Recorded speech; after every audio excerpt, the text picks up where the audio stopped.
may find that some of your points aren't really pointy, in which case you get not a really sharp stylus, one slightly rounded. If it's sharp, it'll really dig into the paint. And just go over the gold. I'll show you how to do this. Go over the gold and just tidy it up. Move it. So I've heard it said that the acrylic gold size can spread like on the paint surface more, so you almost want to paint it finer than you might want to finish it. Is that a thing? I suppose, I mean, you do actually,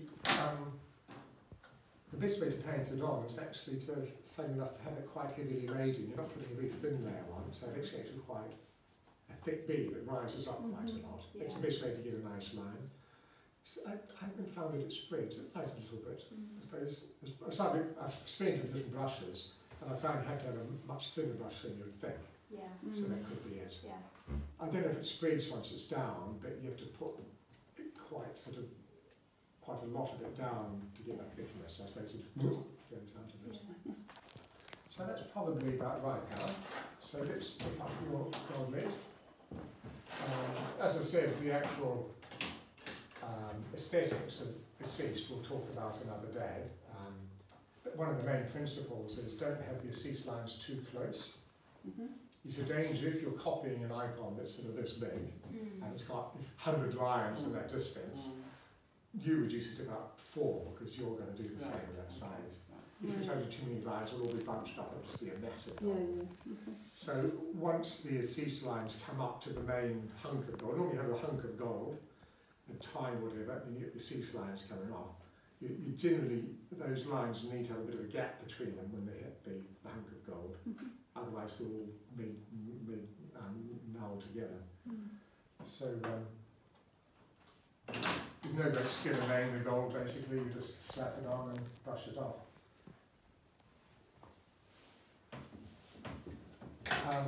One thing I have noticed, though again this is not so much the technical side of the gilding, is you've got to have the background a bit darker than you think. A lot of acetate is put on gold, orange rather, like Christ garment. So if you have a sort of a light orange garment, you've got the gold and the gold gets lost in the orange. So you've actually got to make your orange a bit redder than you'd expect for the gold to stand out. But that's sort of by the by really. Can I have Michael, your... I should be renting it for you. So we put it on. It's all rather messy. I've never gilded on a filing envelope before, so I don't know, hopefully it won't stick. Yeah, that's okay. So I'll just do a rough brush. Wow. So I'll move it around. Oh, right. Let's zoom in.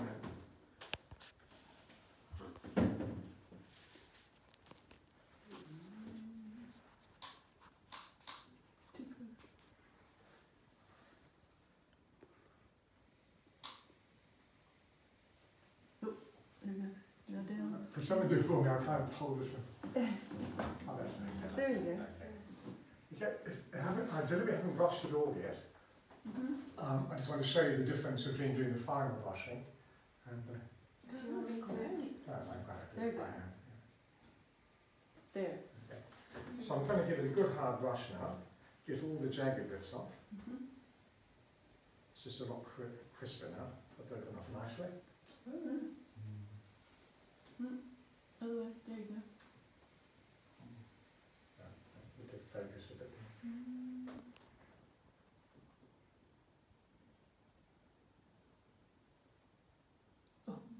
Not too much. So anyway, you get the idea. You just got to rub it. It's pretty robust style gold. So, you can see those lines there. It looks really good. So you can really rub it quite hard in all different directions. You get a little bit off. It's quite robust, so it takes a bit of work to break a little bit of extra flappy gold off. So you can be quite rough with it, really. And then, as I said, if it's not quite what you want, you can do a bit of working with this. Sometimes it will pick the gold, the paint up, so you've got to retouch the paint. It depends how hard you push it, how rounded that is. If it's too sharp, it's going to create a lot of jagging this, but if it's just slightly rounded, you can get the gold off without taking the paint off. That's all it is really. That's not bad. Sorry, Aidan, I And that's missed quite robust really. sorry, I missed what you put it on with. What was the size, sorry, or at the very beginning? It's the acrylic gold size. Yep. Yeah. And don't forget to wash your brush pretty quickly after because the acrylic will dry pretty quickly. Any questions, Jessica and Thekla?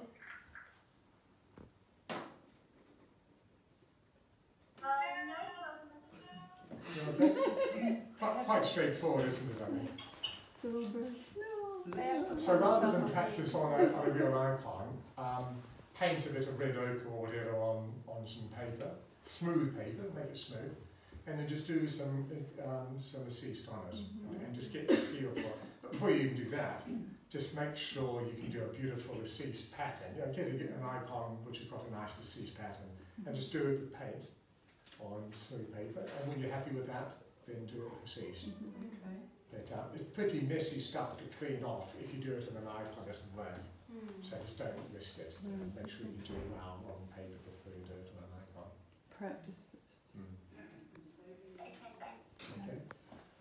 It's 4 o'clock now. How would you like to spend your time? You can show us how we scrape off the excess gold.